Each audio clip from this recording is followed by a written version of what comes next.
It's a little after 6 a.m. on the morning of February the 1st, 2021, and inside a modest family home in Myanmar, here, 26-year-old King Hing has just woken up. King, a personal trainer and PE teacher at a local high school, goes about her morning routine, feeding her cat and getting ready to leave for her workout. She pulls on some black leggings, a fluorescent yellow t-shirt which matches the trim on her black exercise shorts, and a pair of black and white running shoes. On her way out the door, she remembers to grab a face mask. The world is only just starting to get to grips with the COVID pandemic, and heads for Naypyidaw, Myanmar's capital city, just here, 15-minute drive away. Until this moment, King has lived a comfortable but unexceptional life. A student of public administration, her parents had ambitions for her to become a banker, but she chose teaching instead because it's what she's passionate about. But by complete chance, that decision is going to end up writing her into the history books in just a few minutes' time. Shortly after 7 a.m, she arrives at the Royal Lotus Roundabout, just here, and begins setting up her phone to record her workout, a dance routine designed for schoolchildren. The spot is perfect. There's plenty of room on the roundabout for a tripod, a nice set of plant pots that King can frame herself between, and behind her a huge empty highway with Myanmar's Parliament complex just visible over her right shoulder. King has been coming here once a month for the last 11 months to film her workout and post it on Facebook as part of a government initiative to get kids exercising. On this particular morning, as she gets her phone into position, she notices that there's no internet signal, meaning she'll have to wait until she gets home to do the upload. Otherwise, nothing seems out of the ordinary.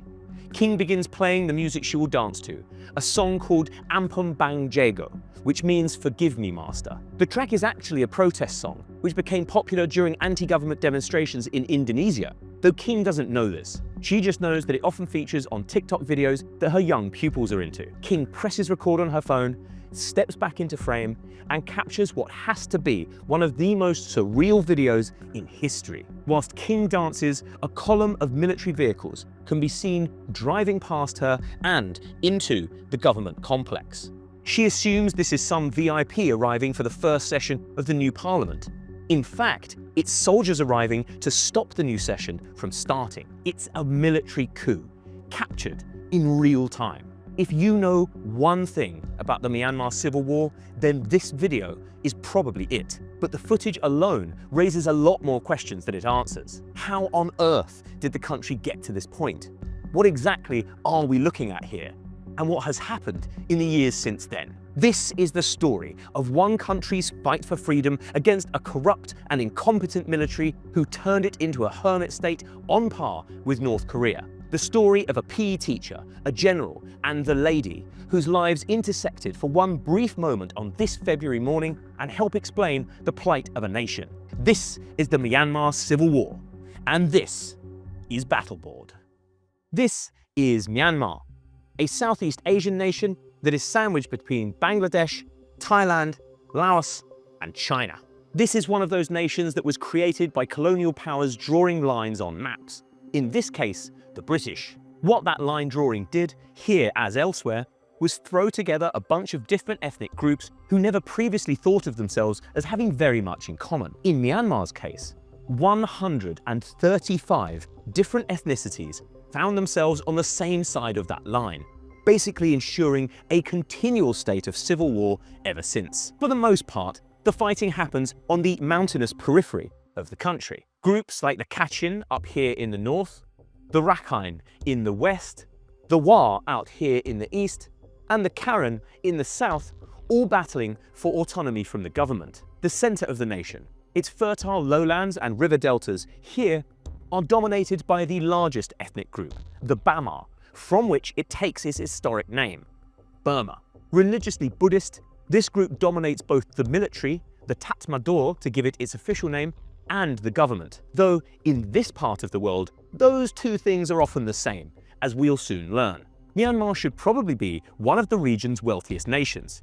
It is rich in oil, natural gas, and rare earth minerals. It can trade with China to the north and has access to the Indian Ocean and its seagoing trade routes to the south. But in fact, it is one of the poorest and least developed, owing first to colonial exploitation and war, and then to the wildly incompetent generals that have ruled for the vast majority of the time since it gained independence in 1948. Burma's experience of colonial rule, its fight for independence, and its tumultuous early years of freedom are a fascinating story, but one for another time. Where this story starts, the story of the most recent and by far the most widespread civil war in its history, is in 1988. This is the year when Burma's most famous daughter returned to the country for the first time in more than 4 decades, Aung San Suu Kyi. If you know one other thing about Myanmar, then it's this woman's name. You probably know that at some point she won a Nobel Peace Prize, and then at some other point she threw her reputation away defending a genocide. And we'll get to all of that in just a moment. But at this point in the story, not even the people of her own country know all that much about her. That's not to say she's from some obscure family.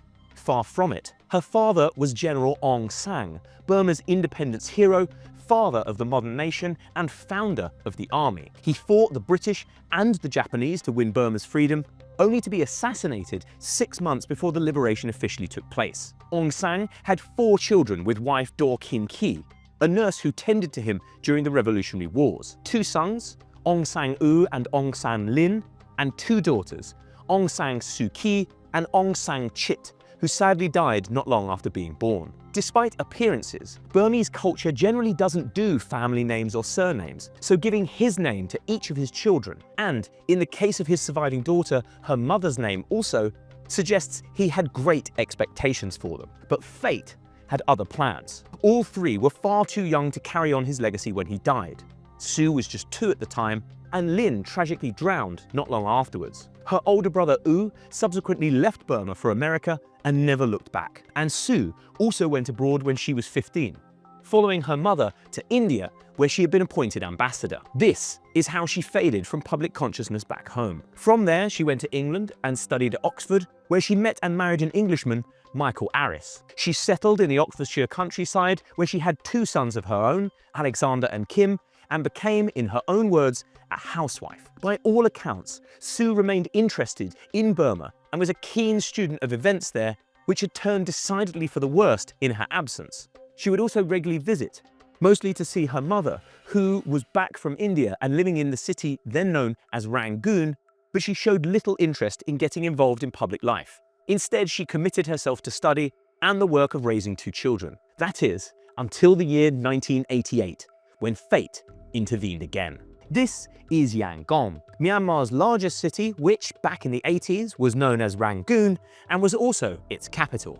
City Hall is here, the Shwedagon Pagoda, a famous protest site, and the burial place of General Aung San is here, and here is number 54 University Avenue, Sue's family home. It is April, and Sue's mother, Kim Kyi, has just suffered a devastating stroke. She is rushed to Rangoon General Hospital here, while family friends telephone Sue in Oxford to tell her what has happened. They urge her to come and nurse her mother, worried that Burma's crumbling health system won't give her the help she needs. Sue agrees, and a few days later arrives at the hospital to be at her mother's bedside. As fate would have it, Sue and her mother are still in hospital in July when protests broke out across Rangoon. Tensions between the military and the people had been simmering away for the last several months amid economic misery. A year before, the woefully inept generals had decided to demonetize all of Burma's largest banknotes without warning. They believed this would hamstring black market traders who were hurting the economy. What it actually did was make 80% of cash in a country where almost everyone keeps their life savings at home in cash completely worthless. That meant people's savings were wiped out overnight with no compensation offered. Obviously, they were livid, and 2 rounds of demonstrations broke out and were promptly crushed with extreme violence.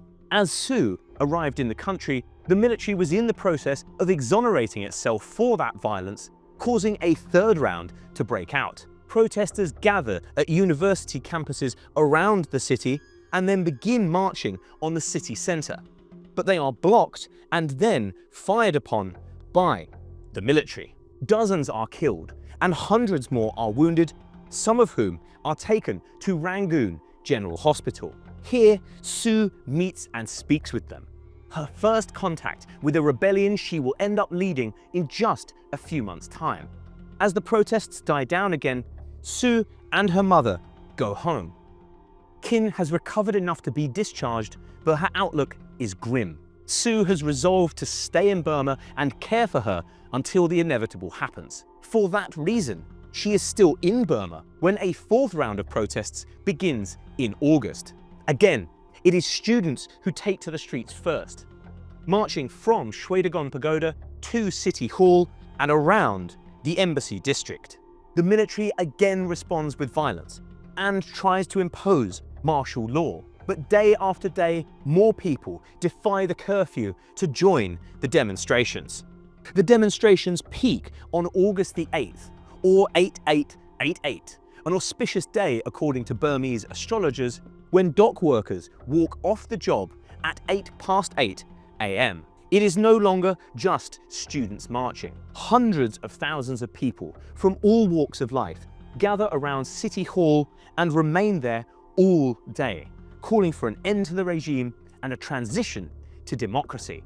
As they wave banners and shout chants, the military slowly gathers behind the walls of the City Hall compound. Towards evening, the crowd thins and some break away towards the Shwedagon Pagoda to give speeches. Then, after nightfall, the military strikes.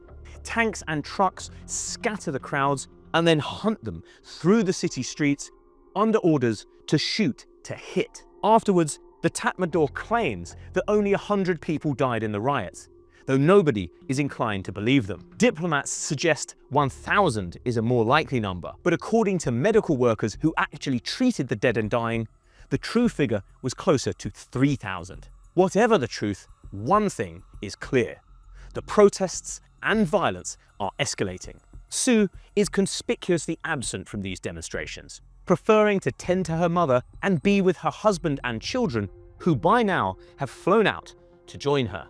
But the protesters know full well she is in the country and are urging her to join them. They now have popular support, but they lack a figurehead, a leader with enough authority to rally the nation and pressure the Tatmadaw into accepting their demands. They believe Aung San Suu Kyi, the daughter of Burma's revolutionary hero, is that person. Suu does not.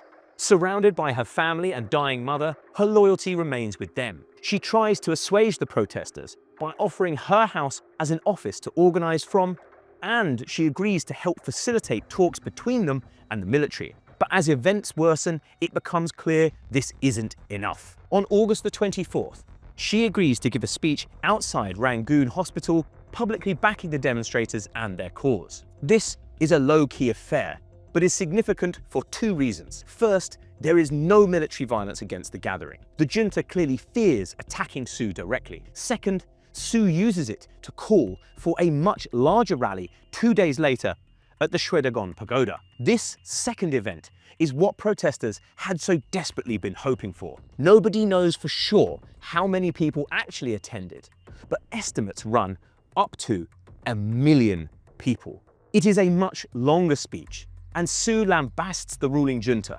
invokes her father's legacy and ties it to the modern-day cause, and calls for free and fair elections as soon as possible. Again, there is no military crackdown. In fact, the generals are so stunned that they actually agree to lift martial law and hold elections. In an extraordinary turn of events, for the next 21 days, Burma experiences freedom unlike any it has seen in decades. There are daily protests free from violence, meetings at Suu's house with think tanks and political leaders, and defections from the military to the demonstrators. It is during this time that people begin referring to Suu as Auntie, or simply the Lady, seeing the 43-year-old as a kind of mother figure. But as her popularity grows, the junta becomes uneasy, until eventually a group of hardliners launch a self-coup against the moderates who allowed Suu's protest to go ahead unchecked.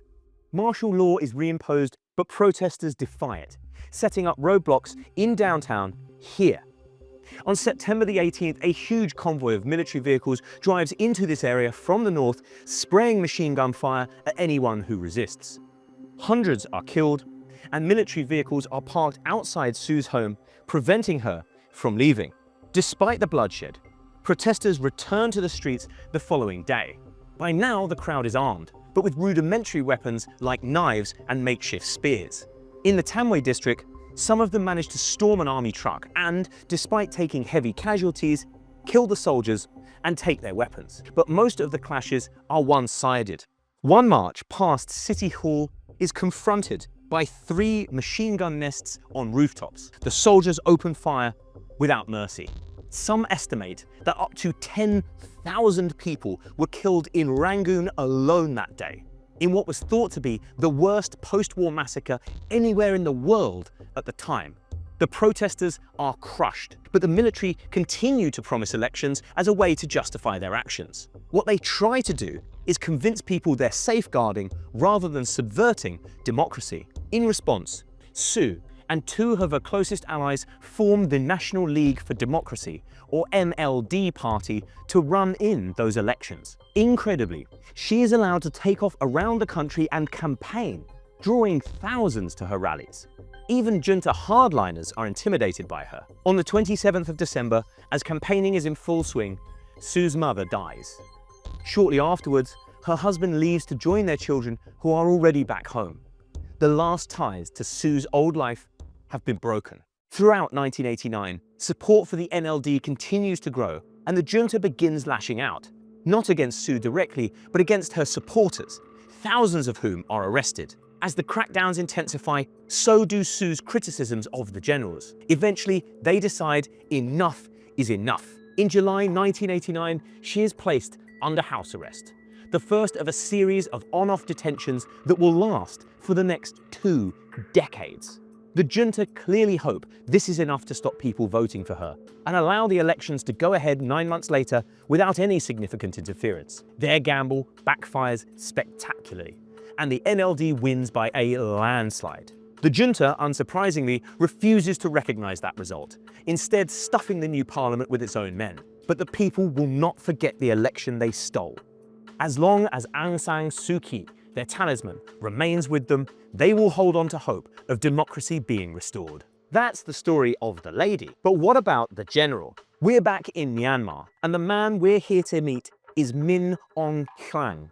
By no means the most famous of the country's generals, but the most consequential for our story. Min was born here in central Rangoon in 1956. Making him 11 years younger than Suu. The son of a government official, he initially studied law, but his true ambition was to attend the Defense Services Academy, the most surefire way to advance oneself in a country ruled by military dictators. He failed the entrance exam twice, but got in on his 3rd try and quickly earned a reputation as a bully. His classmates gave him an offensive nickname which translates as cat feces. Min graduated in 1977 and became an infantry officer. This means he was rising through the ranks as the rebellion we just saw played out. We don't know for sure what he was doing during this time, but it's entirely possible he was part of the crackdowns against Suu and her supporters. What we do know is that in 2009, he was made head of the Bureau of Special Operations 2, overseeing northeastern Myanmar, here. In July and August that year, his troops targeted 2 rebel groups, the Shan, here, and the Kokang, here, in attacks that drove nearly 50,000 people from their homes. Locals say the soldiers commandeered petrol, which they used to burn houses, and used both rape and murder as weapons against them. Awful as that is, Min is nothing more than a bit part player in the wider national drama that's playing out around him. But in 2011, he takes center stage when he's promoted to leader of the armed forces. A lot has changed in Myanmar by now. For start, its name is now Myanmar.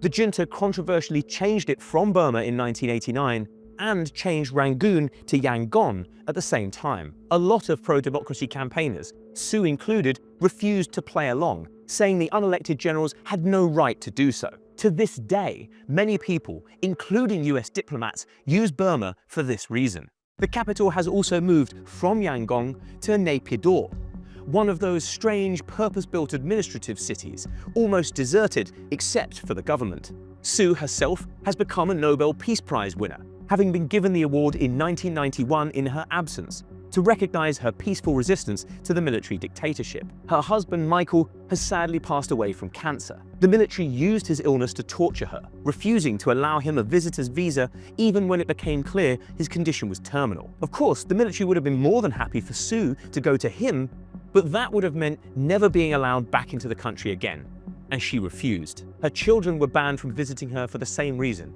meaning she has been in virtual isolation all this time. In 2011, however, she's a free woman again, having been released from house arrest for the final time in November 2010. In truth, this was a bit of a scam. Just a few days earlier, the Tatmadaw, again under pressure because of their economic failings, held the first election since the one they stole in 1990. This time, they took no chances. In advance of the vote, they wrote a new constitution which guaranteed them at least a quarter of seats, control over all major government ministries, and banned Suu from becoming president. They also rigged the vote itself by banning opposition candidates, stuffing ballot boxes, and intimidating voters. So much so that Suu's party, the NLD, actually boycotted. Unsurprisingly, the military's party, the USDP, won both houses of parliament. But to stop people getting mad about it, they released Suu. That's why, as we meet Min, he's taking the army's top rank. All his old bosses are leaving to take their seats in the new civilian government, meaning the top spot is vacant. He is more than happy to take it, along with a grace and favor mansion in Yangon, just down the road from where Suu lives. Despite all the election rigging, what comes next is a period in which Myanmar begins an almost unprecedented process of liberalizing and opening up to the world. Investment soars, trade booms, the economy grows, and while a lot of this new wealth is pocketed by the generals, Min included, enough trickles down to the Burmese people that life actually begins to improve. This country, which before now was a hermit state on par with North Korea, is suddenly open for business and tourism. Anthony Bourdain, for those who know him, came and filmed here in 2013. If you or anyone you know has been to Myanmar, then this is probably the time during which they came. Much to everyone's surprise, in 2015, another election is held.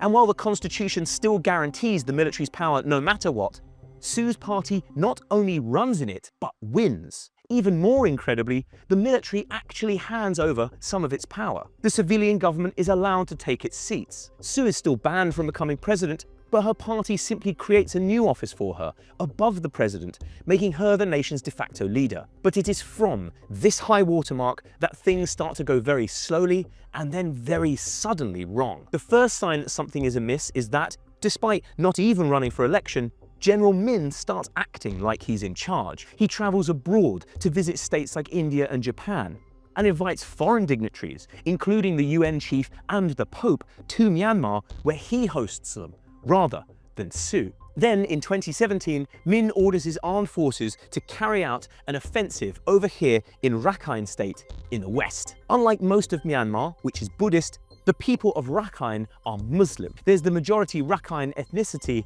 but also smaller Muslim sects like the Rohingya. For complex historical reasons that date all the way back to General Aung San, most Burmese don't see the Rohingya as fellow countrymen.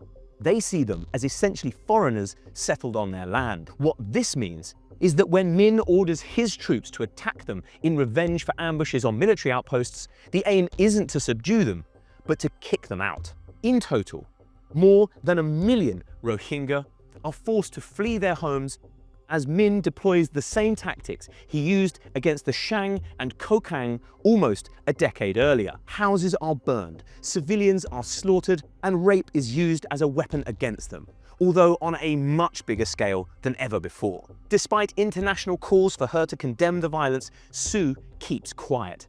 The constitution means she has no way of stopping General Min, even if she wants to. The International Court of Justice subsequently brings a genocide case against Myanmar, and to the surprise of many of her supporters, Suu actually attends the hearing to defend the army. This is the other thing you probably remember about her, and for some, it put a permanent black mark against her name. Without trying to defend what she did, I do want to try and put it in context. Since her last release from house arrest, Suu has been performing a three-way balancing act between her domestic supporters, her international supporters, and the military.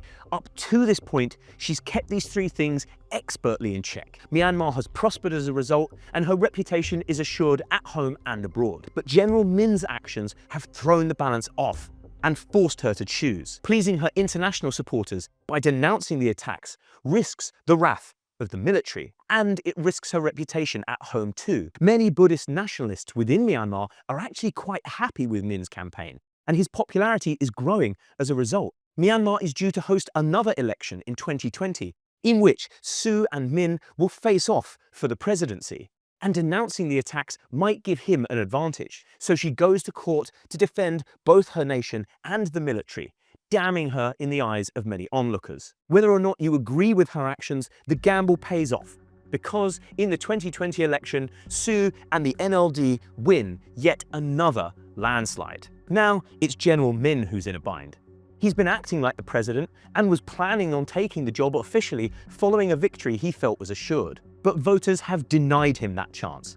And he's also facing mandatory retirement from the military in 2021 because he will turn 65, the age limit for service. So he's lost the presidency and he's about to lose his day job as well. But things get even worse because rumors are swirling that Suu is going to use her newfound powers to reform the constitution. You remember, the one that guaranteed the military a seat at the top table no matter what the voters said. That means Min's staring down a triple threat: no job, no presidency, and no power. So he does the only thing an autocratic general can do. He launches a coup. That brings us back to Naypyidaw on the morning of February the 1st, 2021, the day the lives of the lady, the general, and the PE teacher all combine. We don't know exactly where Suu and Min were on this morning. In all likelihood, they were both at home in Yangon, just a few streets apart, as the drama in the capital played out. We know for sure that King was here, on the roundabout, as the convoy of military vehicles rolled past and then turned left into the Parliament complex. Here, Suu's new ministers were just about to take their seats and begin the first session of the new Parliament. But the soldiers prevented this from happening. Suu was once again placed under house arrest.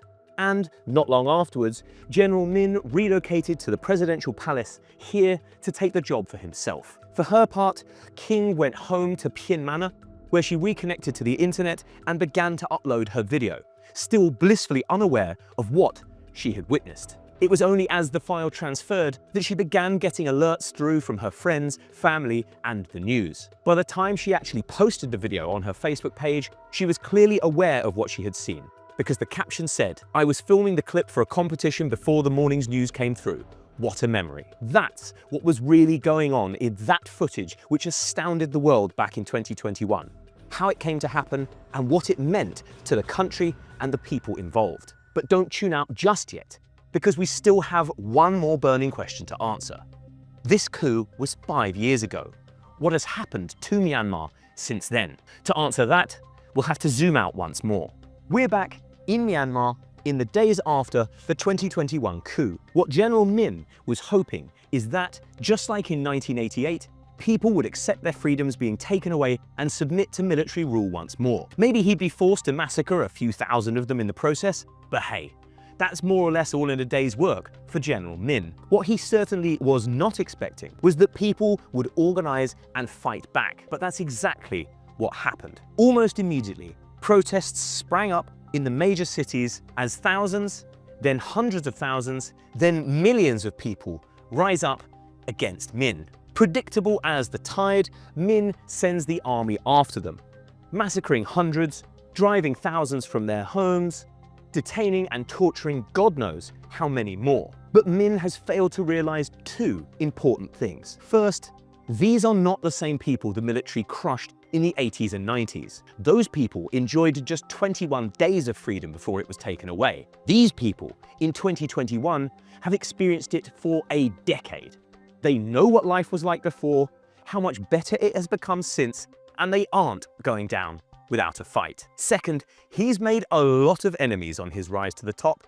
Individually, they were no threat to him, but together they stand half a chance. And they're about to unite. In late 2021, ousted government officials, oppressed ethnic groups, and pro-democracy protesters band together to form the National Unity Government, or NUG. A little later, they also form an armed wing, the People's Defence Force, or PDF, to fight back against the military. This is mostly made up of protesters who are now being armed and trained how to fight by the ethnic groups, each of which has its own army. It also takes in defectors from the Tatmadaw and state police who refuse to participate in the civilian massacres. According to the Council on Foreign Relations, by 2022, this force numbers 65,000 people. That's in addition to ethnic armies such as the Kachin Independence Army, the Shan State Army, and the Karen National Liberation Army, who are thought to have around 10,000 men each. The Tatmadaw is thought to number around 300,000 men, so outnumbers this force 3 to 1, but is concentrated in the cities. The PDF and ethnic armies therefore decide to fight a guerrilla campaign, pushing the Tatmadaw out of the regions and rural villages and back into the urban areas. They are helped along the way by spies known as watermelons. Green on the outside, the color of government forces, but red on the inside, the color of the rebels. These are soldiers and officers who fear defecting, for which the penalty is death, but who are nonetheless willing to forward crucial information on army movements to the rebels. This strategy proves a resounding success. In just 2 years, the PDF and their allies capture or are contesting 3/4 of Myanmar's landmass. Getting information on the exact situation on the ground there right now is very difficult, but as far as we know, this is what the country looks like. You can see the Tatmadaw is confined to pockets of control in the cities and hemmed into this central lowland area here. Meanwhile, most of the rest of the country is either under control of the rebels or they're actively fighting for it. This is not at all what Min envisaged. Rather than regaining control of the country, he's completely divided it and has almost no hope of undoing his mess. Don't be fooled into thinking that nobody is in control here, however, because the hidden hand behind all these groups, government, ethnic and rebel alike, is sitting just across the border to the north. To a greater or lesser extent, more or less everyone now fighting this civil war is dependent on China, which has become the real power broker.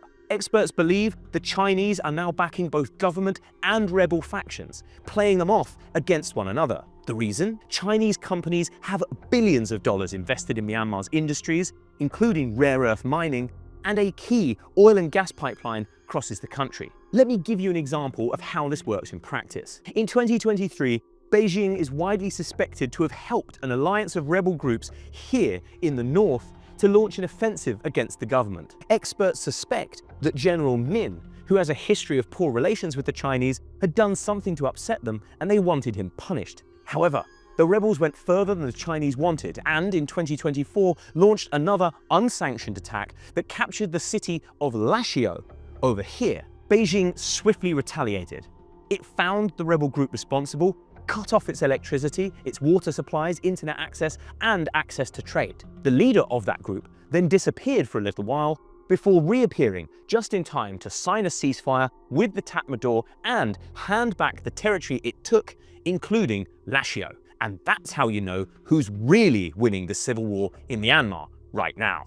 What has become of the lady, the general, and the PE teacher amidst this chaos? Aung San Suu Kyi has been moved from house arrest to a specially built detention facility in Naypyidaw, where the military can keep a close eye on her. Here, the 80-year-old is kept in solitary confinement, with her only access to the outside world being carefully managed visits from her legal team. There are fears her health is now failing, with questions about what happens to the democracy movement when she's no longer around to lead it. General Min lives nearby in the presidential palace, the same palace which Suu no doubt hoped to occupy before the coup took place. In 2024, he went on a foreign state visit to China, and in 2025, he was hosted by Belarus dictator Alexander Lukashenko. And what of Kim, the PE teacher who captured that extraordinary video? Well, so far as we can tell from her social media, she still lives in Myanmar with her family and her cat, and is still working in local schools. She teaches Zumba classes and runs a local lottery on the side, and has become a mother at least once. Given everything that has happened in her lifetime, what hopes that child has of growing up in a free country, even a stable country, are deeply uncertain. After 5 years of fighting, it seems almost certain that Tatmadaw doesn't possess the strength to take back the whole country. And while the rebels may seem to be on the march, you have to wonder how much of that is due to interference from abroad. For its part, China seems very content to let this patchwork of groups fight each other, provided the war doesn't get in the way of its vital economic interests. So, in the end, it seems it is China's interests, perhaps more than anything else, that is going to decide the fate of this nation. Thanks for watching. If you like this kind of content and want to see more in your feed, don't forget to hit like and subscribe, or click the buttons on screen to watch other episodes.